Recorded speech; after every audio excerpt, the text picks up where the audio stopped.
Party की बदहाली पर रोहिणी आचार्य ने फिर उठाए हैं सवाल। सोशल मीडिया प्लेटफॉर्म एक्स पर किया पोस्ट, आरजेडी की कमान घुसपैठियों के हाथ में। कहा पुरुष की गौरवशाली पारी का एक तरह से पटापेक्ष।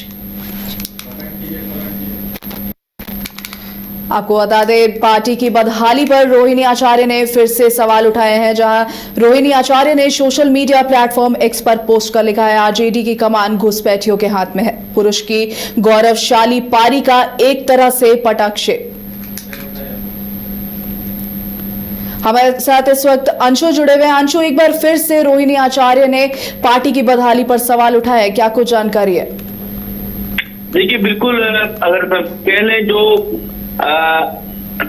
राबड़ी परिवार में या फिर यूं के लालू परिवार में सब कुछ ठीक नहीं दिख रहा है।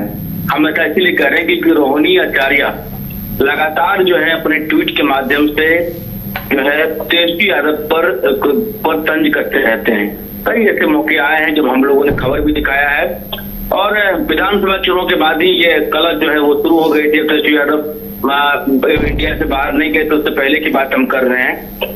अब लेकिन जब राष्ट्रीय कार्यकारी अध्यक्ष तेजस्वी यादव को चुना लिया है, तो ऐसे में रोहिणी यादव का भी तंज आया है। उन्होंने लिखा, वो लिखती हैं, सियासत के शिखर पुरुष की गौरवशाली पारी एक तरह से पटाक्षेप, ठाकुर सुहाती करने वालों और गिरोह एक घुसपैठ को उनके हाथों की कठपुतली बने शहजादा को ताजपोशी मुबारक। तो रोहिणी का जो ये वार है वो इनका ये कहना है, जो बाहरी घुसपैठियों के माध्यम से पार्टी और परिवार को जो है कहीं न कहीं तोड़ने वाले लोगों के साथ तेजस्वी मिले हुए हैं और उन्हें फिर राष्ट्रीय अध्यक्ष बनाया गया है, तो ऐसे में उनको मुबारक है। ये एक तंज है। तो देखिए, परिवार में तो ऑल इज नॉट वेल हम कह सकते हैं, क्योंकि रोहिणी आचार्य लगातार जो है अपने परिवार के पक्ष में पोस्ट करती थी, और तब वो चर्चा में आई थी जब पिता को उन्होंने किडनी दान दिया था। लेकिन आजकल जो हम देख रहे हैं, हम लोग जो देख रहे हैं, उसमें ये देखने को मिल रहा है कि रोहिणी आचार्य कहीं न कहीं तेजस्वी यादव पे नाखुश चल रही है। जी अंशु, क्या लगता है ये जो रोहिणी आचार्य लगातार लालू परिवार पे तंज कस रही हैं, तेजस्वी पे तंज कस रही हैं, तो आने वाले समय में राजद पार्टी पे इसका नेगेटिव इम्पैक्ट पड़ सकता है? बिल्कुल नेगेटिव इम्पैक्ट पड़ सकता है। लेकिन आप एक तरफ से देखेंगे तो प्रताप बाहर हैं, वो कहीं हमलावर रहते हैं, रोहिणी आचार्य हमलावर रहते हैं, तो नेगेटिव इम्पैक्ट परिवार में तो एकजुटता नहीं है ना जी, परिवार में तो एकजुटता नहीं दिखाई दे रही है। अब इसी रूप में देखिए, भाई राष्ट्रीय कार्यकारी अध्यक्ष बनते हैं और बहन जो है वो ट्वीट करती हैं, तो आप इससे अंदाजा लगाइए जो परिवार में सब कुछ ठीक नहीं है, और इसका आने वाले समय में असर देखने को मिलेगा। जी धन्यवाद अंशु, बहुत बहुत शुक्रिया आपकी जानकारी के लिए। घर रहने का मकान भर नहीं, ये खुशियों की तिजोरी है।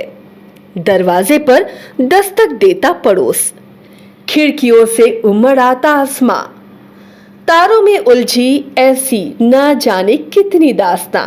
कहती हैं चले डायमंड सिटी, एक सफर हम सफर के साथ अपने घर तक। Diamond city, life long bonding, 500 से ज्यादा खुशहाल डायमंड परिवार। जल्दी करें, सिर्फ 200 फ्लैट बाकी, आज ही बुक करें अपना आशियाना। क्रिकेट के विश्व मंच पर छा रही हैं रांची की प्रतिभाएं। इन प्रतिभाओं को संवार रहा है जेके इंटरनेशनल क्रिकेट एकेडमी। अनुभवी कोच की देखरेख, सुविधाओं से लैस जेके क्रिकेट एकेडमी अनुशासन और आत्मविश्वास का विश्वास भरा सफर।